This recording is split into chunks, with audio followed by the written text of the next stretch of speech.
Hello, welcome to Sideways. This week we're talking about why things that are funny are good for us and why we lose our sense of humour in the madness of addiction. We also cover pop star lookalikes, Martin questions a lofty claim made by an app, and we discover why shoes are useful in an emergency. Laughter. All right.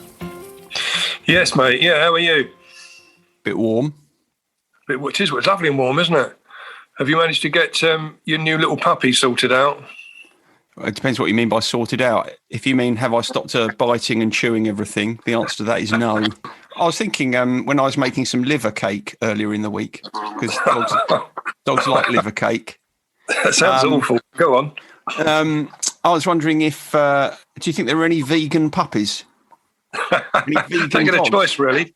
I don't know. They don't have a choice, mate, do they, really? I know they don't have a choice, but if you're a vegan and you've got a dog, I wonder if you feed your dog tofu and falafels. I don't know. Perhaps someone would like to let us know on that one.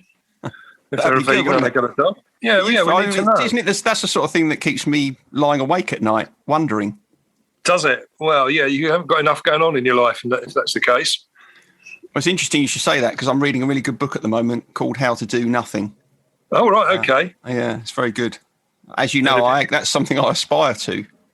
Yeah, I thought you'd mastered that a long time ago. Why are you really close to you seem to be really close to the camera today. Oh, no, you've moved back a bit now. Yeah, well, I just wanted to make sure that the mic was picking me up properly, because I know a couple of weeks ago we had a little bit of an issue, didn't we? Yeah, I mean, to be honest, it's not a massive problem if the mic doesn't pick you up properly. As long as it picks me up properly, I think we'll probably be all right. Well, no, the feedback I get, my bits are the best bits. You're filling, really, around my wit and wisdom. Yeah, you should stop just asking your family what they think about this podcast. No, I haven't even asked them. I've just asked myself.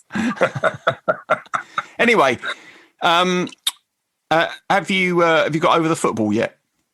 Yeah, I have. Yes, yeah. That's all put to rest now. I'm okay. I'm all right with it all. Yes. So when you mentioned I can't remember what the intervals were now. 5 hours, 5 days, 5 years, 5 months, or whatever. You managed it in the 5 days, didn't you? Because you didn't manage it in the 5 hours. Because I asked you the next day, and you were still sore. Yeah. No, 5 hours wasn't long enough, but yeah, certainly 5 days. I was over it. Yeah. Excellent. Yeah. Oh, good to know. So that system works. Will it work for my crick neck? Because I've got a crick neck and it's really painful, and I'm wondering, it certainly hasn't got better in 5 hours, and I'm wondering if it's going to be better in 5 days. What do you think? Oh, I don't know about that, because that's a physical condition rather than an emotional one, isn't it? So it doesn't really fit into that category. But so that model's only of limited help then, isn't it, really? Well, no, I think it's quite funny you having a crick neck. That's what. How did you cricket? Just slept awkwardly or something, or? I think I'd slept awkwardly after I had a particularly deep sleep after a sleepless night with the puppy. And then the next night, when I was looking after the puppy, I had to keep reaching out of the bed to comfort her when she was crying, and that just worsened matters, which I know you're going to find tremendously amusing. Well, it sort of makes me laugh, which leads me on to nicely what I wanted to talk to you about. Oh, nice. Yeah, that's a nice little segue. I mean, this week I've sort of built my notes around what I'd initially jotted down on my gratitude list. It's the first time I've ever done that, so I've done it a little bit in reverse. But does that mean that you're grateful for laughter? I am. Oh, shit. That's what I chose. No way. I did, yeah. Well, okay, well, I've got another one just in case. We'll slip that one and you can edit it in to make it look like we've done a bit of research between us. No, it's all right. I'll just choose something. I'll choose cheese, probably. That's your default. Anyway, I mean, it came up really. I was listening to a Radio 4 programme, which I'm sure you're familiar with, called Dead Ringers. I love Dead Ringers. Yeah, it's a bit like Spitting Image, but on the radio, isn't it? And it's very, very, very funny. And you know when something's funny when you're sitting there on your own and you laugh out loud. And that I did, the last episode I listened to, I did that on a couple of occasions. And it's a bit like those TikTok links you send me. Sometimes I laugh out loud on my own, but that's mainly people falling over, which, as we've discussed before, it never isn't funny, is it? Yeah, it's interesting that, because before we started this morning, I was thinking about just that, the remembering things that people have told you or things that have happened, that whenever you remember them, even years and years and years later, they still make you chuckle. Yeah. Those are very kind of precious things. One of them, in fact, one of them was a story you told me about. I can't remember who it was. Somebody that had fallen in one of those little trenches at Goldwell's, and he couldn't attract anyone's attention. He had to throw his shoe up in the air. Who was it? I do, yeah. I mean, it was my dad had regaled me with that particular story, because it was the stream that ran through Goldwell from which they drew their water to make their alcoholic drinks from. Yeah. And and so that some of the little trenches there had been concreted over, but were very slippery. So the chap had fallen in, hurt his leg had twisted up behind him. He couldn't move, so he managed to. The twisted up leg had come up near his hand, so he could take his shoe off and threw it up in the air. And my dad looked out of his office. My dad looked out of his office window and saw this shoe going up and down. It was a bit funny. I mean, I don't know how many times, because pound to a penny, you throw it up in the air and it's going to come down out of reach, isn't it? So he must be quite accurate with his throwing up and down. But yeah, it is a good story. Yeah, well, you must have told me that the first time, I don't know, 30 years ago. And every time I think about that one, it makes me laugh. Anyway, the reason I wanted to do laughter was also because, to give it some sort of credence with what we tend to talk about, when I was, I wanted to do the episode because it reminded me that when, before I entered into recovery, I hadn't laughed for years. It had been a long time since I'd actually had a laugh, and it was, and it's a strange experience when you suddenly start to sober up and there are things to laugh about. But just before we start on that, you sent me a link about another phone app called the Drunken Party Drinking Game. And I know you sent that to me just to wind me up, but I looked at it. Some of the reviews were over 5 years old, so it's been around for some time. But it was just dreadful. It really was. I mean, it's just basically an app which gives you tasks to do, and if you don't complete them, then you take a drink. And it's a digitized version of stuff we used to do as kids anyway. I mean, it's nothing new in there. Yeah. But I think it sort of promotes the idea of that you've got to drink to have a good time. But I think it illustrates just how bad our relationship is with alcohol, isn't it, in generally in society. It's bizarre. I mean, I read through, I've written down a couple of bits on my notes here about how they promoted themselves and how they said how this app should be on your phone. I mean, the first one, it said, "Finally, a useful app in the App Store." I mean, I thought, what? Where's that coming? I thought, well, it's probably not quite as useful as Google Maps, is it really, or WhatsApp, or those photo editing apps you tend to use. I mean, what? How can they claim that? It's just bizarre. It's not useful at all. And the second point was, it said it's great for pre-gaming or finishing off the night. I don't know what pre-gaming meant, whether it's before you start playing video games or whether it's the same as pre-loading. I don't know, but just weird. But the third point was it's the ultimate anti-boring night initiative. Oh, all right. Yeah. Which illustrates that point you were saying. Yeah, the ultimate anti-boring night initiative. Yeah, yeah. I mean, that's kind of insulting on so many multiple different levels, isn't it? It's kind of the thing about not being able to have a good time without drink, but secondly, the suggestion that none of us have got an imagination that enables us to think about what we might be able to do to avoid having a boring evening. Oh, and we need some crappy app to tell us, Yeah, it needs to be pointed out. I was at a dinner party last night and I didn't have a drink and I had a brilliant time. So I can't imagine how that app would have any way have enhanced my evening. What did you have for dinner? It would have got messy. We had venison, which was very nice. Yeah. Did it have mixed herbs, chili oil, chili and chili flakes and olive oil on it? I had no input on the cooking because I wasn't hosting. So don't you take some in your coat so you can kind of take my own condiments, sprinkle it on? Yeah, if ever you wanted to insult the chef, that's what you do. Yeah. Well, I expect you do that around here. Yeah, well, I would do that. I'll be quite happy to do that. But another point was it's the perfect way to impress your crush. I can't think of any better way than getting absolutely ruined and making a fool of yourself and probably making a clumsy pass at the person you've got a crush on. I mean, can you imagine that on a first date? You go out on a first date and you say, I tell you what, what we're going to do tonight then? Well, what I thought we'd do is I take you to the pub and we're going to get this app up on my phone and we're going to play some drinking games. I mean, that's as far as dates go, that's got to be right up there. Yeah, date 2 would probably not happen on that basis, but it ends up right now. Right at the bottom of this of the description of the app, it says, "Please drink responsibly." I mean, all right. I mean, we've talked about that phrase before, but have you ever heard it used in a more hypocritical way? Unbelievable. Dear. I know. It made me laugh as well, which again links in nicely what I wanted to talk to you about. But how many stars are you giving the app? It's going to be, you can't give 0, so it'd have to be 1, wouldn't it? Why can't you give 0? I don't know. It doesn't give you the ability to do that when you rate it on there. Well, it doesn't matter. We're rating it here. We can give it 0 if we want. Yeah, well, if there was minus figures available, we could do that. But yeah, it's a travesty of everything, I think, really. So you haven't downloaded it then? No, I haven't. No. It's not going to go on my phone. And just to be clear, you don't consider it the most useful app in the App Store? I think we put that one to bed, don't you? Anyway, okay, good. Back to the topic of laughter. Yeah. Because I remember, I really hated it when I was in active addiction. And if I heard people laugh, and I used to think, what the hell have they got to laugh about? And why is their life full of joy when mine is so miserable?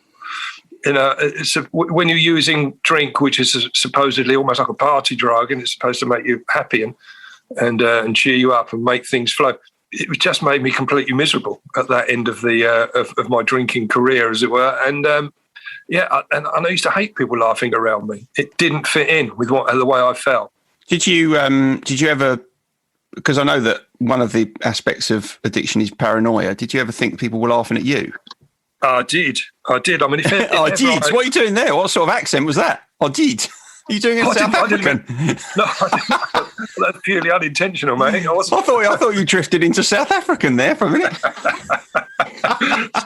Suddenly Nelson Mandela was on my shoulder talking. I did. Is that better? Perhaps I'd say like that all the time. I did, mate. No, that's Australian. That's Australian. Anyway, yes, I did. If ever I remember if I wandered outside, I would often perceive that people were laughing at me, and it was an increased paranoia. Not only did I think everyone was looking at me and judging me, is also often, if I did hear laughter, I think they were laughing at me. So then it was that paranoia, and that sort of paranoia is often associated with smoking weed, really. But I know from the groups and other alcoholics that I speak to, it's very prevalent. It's very prevalent amongst those that drink too much. So the paranoia is one of those awful side effects of drinking too much as well. Do you think that people who are in recovery, when they were, on balance, do you think when they were drinking, most people imagine that other people can see that they've got a drink problem? Yeah. Right. Yeah. Okay. Well, you go to great lengths to try and hide it. And there are points where you think, I'm clever, I'm being good at this, that no one can possibly know that I'm an alcoholic. But looking back on it, I mean, they're painfully thin, tissuey ways of trying to hide it up. I wonder, because there'd be a lot of alcoholics, wouldn't there, that might sit in a pub for the evening, and actually, in comparison with other people who aren't alcoholics, they wouldn't appear as if they were necessarily being badly affected by the drink. But there would still be this kind of fundamental fear that, it's almost like it's tattooed on your forehead, right? It is, which is why you preload before you go into a pub. Yeah. So you can then appear to drink at a normal rate when really you're quite slammed already. But when I was looking about this paranoia and this fear, there is actually a fear of people laughing at you, which is called gelatophobia. Which I did ask Alexa to try and pronounce it for me to make sure I was getting it right. But she'd never heard of it. It's a type of social phobia. I mean, most people don't like being laughed at, do they? Unless you're a comedian, I suppose. I mean, it's well, if you're a comedian, you're being laughed with, aren't you? Really, rather than at. Exactly right. It's a bit like when you're doing like a best man speech, for example, try and make it funny. I mean, I remember my best man speech at your wedding was absolutely hilarious, and the laughter was intoxicating. Mm-hmm. Yeah. Do you remember that? No, it's funny, isn't it? No. I don't remember that at all. but yeah, there's a subsection of these of people that actually do find laughter, even if they're not not in addiction or whatever. They find it very disconcerting, and they have the fear of going into. In fact, there was a chap that did some research on this.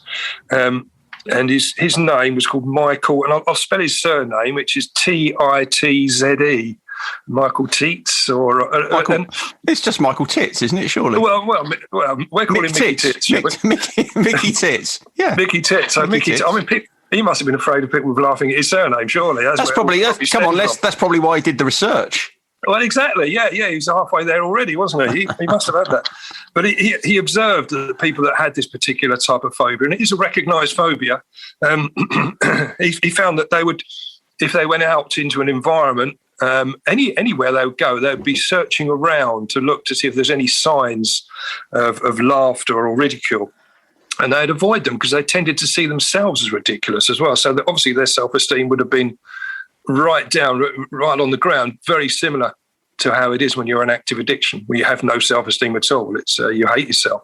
Yeah, I mean, that is just, as you say, it's a kind of subset of social anxiety, isn't it? Because I've dealt with people with social anxiety. Their fear is, or their feeling is, that if they're walking down the high street, that everybody's looking at them. So this is just like a refinement of that, isn't it? That you see someone laughing and your assumption is, oh, they must be laughing at me. I mean, I suppose that's, in a way, that's something that is likely to be amplified, isn't it? If you're in active addiction, that if you see people laughing, that you're already feeling a sense of low self-worth, a sense of shame, and if people are laughing around you, it'd be easy to make the assumption that they were laughing at you.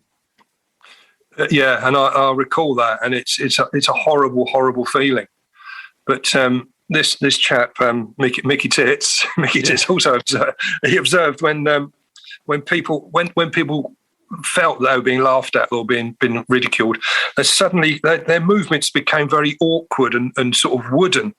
And he named it the Pinocchio syndrome, which they would look at their movements like a wooden puppet. I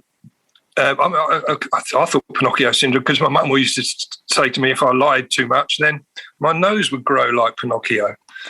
So that's a different Pinocchio. I mean, as it turns out, that didn't happen. So she lied to me. So her nose should have grown, but it's not a real syndrome. So it's a circular argument going around in my head since I've realised that she was telling me lies at that point. You don't expect that from your own mother, do you? Not really. There's not really, but I looked at the reasons why this anxiety, this particular phobia, could arise, and mainly it seems that it's mainly childhood trauma based. So that would fit right into your speciality, really, wouldn't it? Well, let's face it, most things are down to childhood trauma, aren't they? As we've discussed before, you can trace most things that we struggle with back to childhood in some way, shape, or form. Yeah, and certainly that phobia seems to stem from there. But also, I went on from there to looking at laughter as therapy. Why it's important to laugh. Victor Hugo, the great Victor Hugo, who obviously wrote Les Mis and Hunchback of Notre Dame. You like the musical, don't you? I love Les Mis. It's the very best, isn't it? But going back to Victor Hugo, he said laughter is the sun that drives winter from the human face, which I thought was quite a nice quote. But then he did do a book also called The Man Who Laughs, so that fits in quite nicely into our episode as well. That dovetails in, or to give it its proper French title, L'homme qui rit. Have you been practicing your pronunciation there? Absolutely, because that reminds me of a time when I got in a taxi at Gare du Nord, and I was going to the office of the company I worked for at the time. And I had the address of the office written on a piece of paper, and I said in my best French accent the name of the street, the address, and the taxi driver just looked at me and sort of shrugged. No, I don't understand it. And so I tried it sort of 2 or 3 times. No, couldn't understand it. And I thought, I don't understand. It's not difficult. Surely you can understand it. So I rang one of my colleagues up who was in the office, who's French, and I heard him say exactly what I just said, exactly, to the taxi driver. The taxi driver's like, oh. And then he drives off, gets there, no problem. So it's like, great. It's nothing to do with my French accent. It's just because I'm English. You know, it was pretty much the same as being laughed at, but I was just being ridiculed for my nationality. Yeah, which is not nice, is it? No one likes that at all. Not really. Yeah, but anyway, going back to laughter and why it's good for us, because it apparently relaxes the whole body. Okay, so a good laugh does that, and it relieves physical tension and stress, and it can leave your muscles relaxed for up to 45 minutes afterwards. Don't know about that, but it's a big claim, but it sounds good. Well, most people feel better after laughing, don't they? It releases endorphins, so it does make you feel better. So chemically, it gives you a rush. And the other thing it does, certainly therapeutically, I mean, I don't know anything about laughter therapy as such, but one of the things that laughter certainly does in a therapeutic setting is it relieves tension. It kind of helps us to look at, in some situations, a very kind of traumatic episode or something that's very difficult for us in a kind of slightly different light. It helps us to, maybe not take ourselves too seriously, which therapeutically in itself is quite helpful. Yeah, you often hear people say that, don't you? They get themselves into a bit of scrape. And I said, I just had to laugh, even though the situation was pretty dire. I can remember when I was training, we quite often came across situations where there were kind of, people would be relaying personal experiences, things that had happened to them or things that happened to people they knew.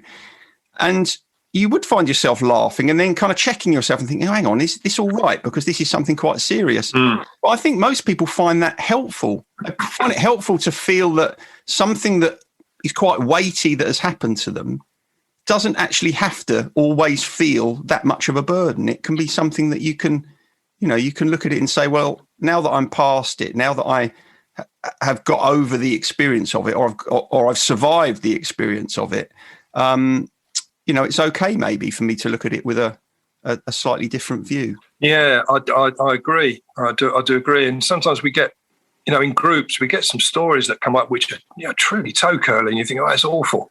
And there's nothing particularly funny about it until the person that's regaling us with that particular story starts to laugh themselves. Then everyone else can join in. And it seems to be almost like a group release of that tension that's built up in the story. And suddenly, bang, it gets released. And everyone feels happier about discussing it and talking about their own situation or own circumstances, which perhaps align to what that person was talking about. So it's a great way of releasing that tension, not just individually, but on a group basis. I think that's probably another one of the benefits of peer support. You all share something. There's something in common for you all. And I think when you have that with a group of people, it is easier to laugh because no one's kind of thinking, oh, is it taboo? Is this going to be okay? It's like there's something that laughter does that strengthens bonds with people. It doesn't, if it's used in the right way at the right time. Yeah, you've got to know your audience, certainly. But interjecting with laughter at the correct time is a matter of experience, I think, when you're running the groups. But I know I've been into groups in the past where it tends to be the fellowships, where there's a much more strict structure than the groups we run, where they're going through the 12 steps. And I've come out of meetings sometimes and it's been quite hard work and there has been no laughter. And then other times I've been to groups where it's been full of joy and laugh, and I come out feeling really refreshed.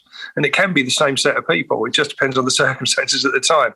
So, laughter really does help. It certainly helps the recovery process. And although it's quite alien when you first go into recovery because it's been something that you haven't been alongside for so long, it's really refreshing.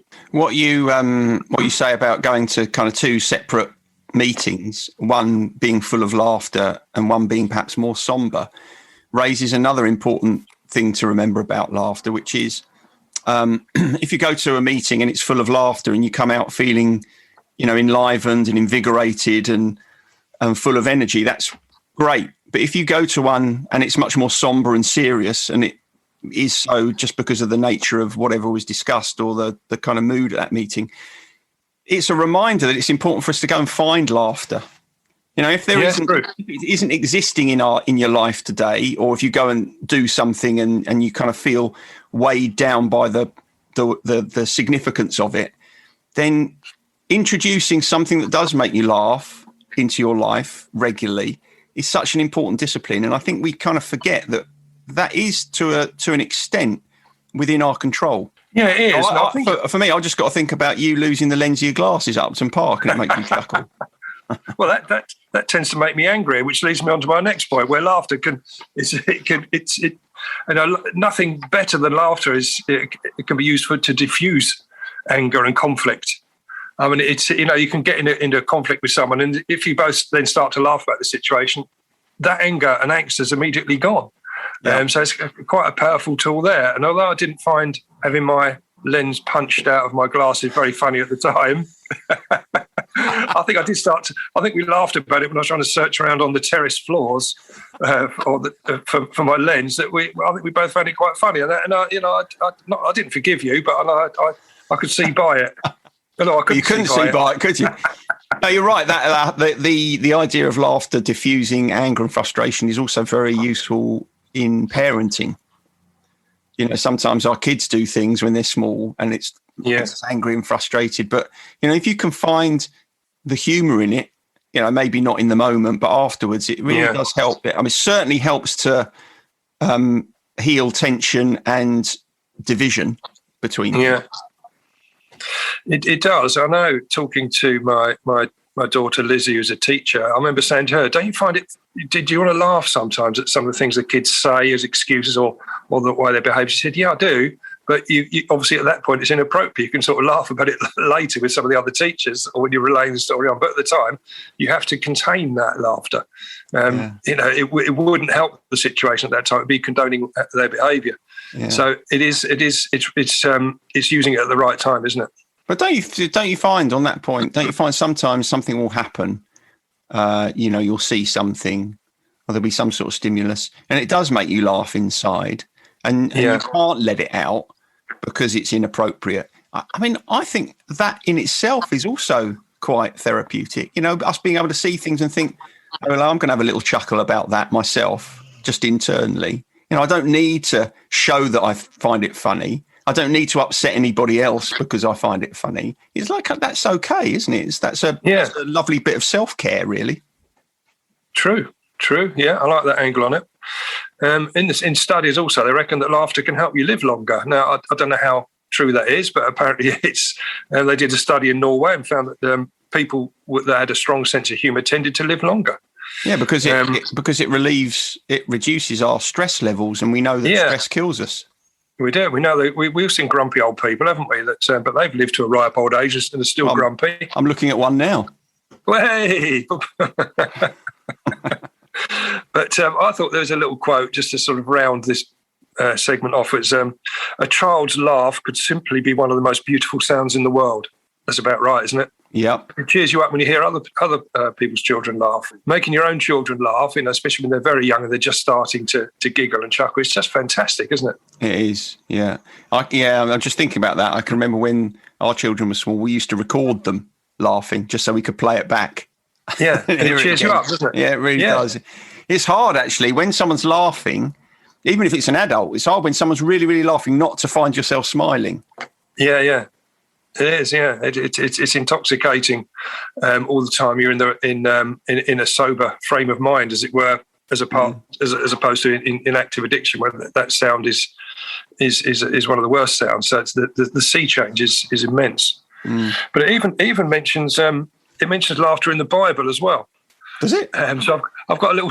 My Gangan, my grandma, would have been proud of this one. It's from Proverbs. Chapter 17, verse 21. A merry heart doeth good like a medicine, but a broken spirit drieth the bones. Very good. Have you been scouring the Bible for references to laughter? I like to have a little delve now and again. I think that I should have really said it in a more of a vicar in the pulpit sort of voice, shouldn't I? Really, fire and brimstone. Yeah, I should have done it like that. But I'll have a go. Shall I have a go at that? Yeah, go on then. A merry heart doeth good like a medicine, but broken spirit drieth the bones. How about that? That's very good, yeah. So that's it. I've sort of come to my end of my notes now, because my gratitude list, obviously I've already spilled the beans on that one. Laughter. Right, okay. Well, I can't have laughter because you've had it, so I'll have beans. Beans, yeah. Okay. Well, you All just right, said it's just suddenly. I suddenly thought of that when you said you spilt the beans. I thought, yeah, beans. Beans are good, aren't they? Okay. Beans are great because they're so versatile. You can use them dried in, casseroles and soups. You can eat them fresh. I'll tell you what is a really good bean if you're interested in growing some, and that's a borlotti bean. Because borlotti beans, because you can eat borlotti beans when they're young, like a kind of runner bean. And then as they get a bit more mature, you can pod them and then eat them kind of like a broad bean.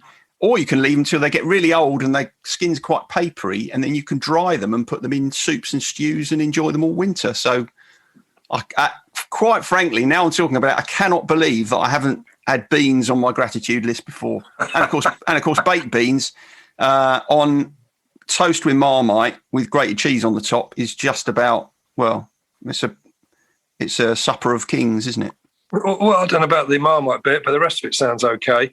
But I think that you've stretched it a little bit. But you say you're surprised you've not had beans on the list before. I'm surprised that it was ever to make a gratitude list. But I've sort of drawn off your enthusiasm for the bean. Yeah, I don't think you can be arguing with what's on my gratitude list, can you? I mean, that's not on, is it? I can put what I want on my gratitude list. Thank you very much. Next week I might have slippers and I haven't even got any. Well, okay. Well, no, I won't cross swords with you on what you've put on your gratitude list, because obviously you're getting very angry about that. We need a bit of laughter now to sort that one out. Yeah. Anyway, Spotify search feature. So hang on. So you put laughter in, did you? Did you have laughing gnome? That came up, obviously. Laughter. Yeah, it's quite a tricky one, really. It's quite difficult, isn't it? The Laughing Policeman came up, which is obviously an old classic from the sort of 20s and 30s, isn't it? Yeah, could you stretch it a bit and have Happiness by Ken Dodd? No, I didn't. It was wide enough as it was. There's a lot of choices on there. There's an album called You Can't Spell Slaughter Without Laughter, which is quite clever, by an experimental rock group from Miami. And they're called I Set My Friends on Fire, which which really made me laugh. I thought that was a great title for a band. Yeah, I hope you didn't put that on there, because I can tell, even without listening to it, that will be garbage. Oh, yeah. Well, listen to some of the album, because it is garbage. The other tracks include brief interviews with hideous men, which I thought was a good track. Shit, it talks. I'm out of here. There's another track, but they spoilt it. Because I would have put something of theirs on there, but they spoilt it with "Beauty is in the eye of the beer holder," which I thought, no. Yeah, you wouldn't like that, would you? No. So in the end, I went for "Laughter Lines" by Bastille. Oh, yeah, that's quite contemporary, isn't it? I mean, that's a reasonably safe choice for you. I know it is. Yeah. It is, but I like the track. I like Bastille anyway, but I do like that track. I thought, yeah, that'll go in there nicely. Thank you very much. So there, it's on. Do you like Bastille Day by Rush? Yes, I do actually. Yes, I mean, who doesn't like Rush? I mean, they're there you go. They're in the crossover of our Venn diagram, aren't they? Ah, you're right. They are. They're right bang in the middle of that. Yes, yeah. Both appreciate a bit of Canadian rock. Oh, so you like Bryan Adams then, because he's a Canadian rocker? No, not at all. The Venn diagram just really Rush is about it as far as Canadian rock is concerned.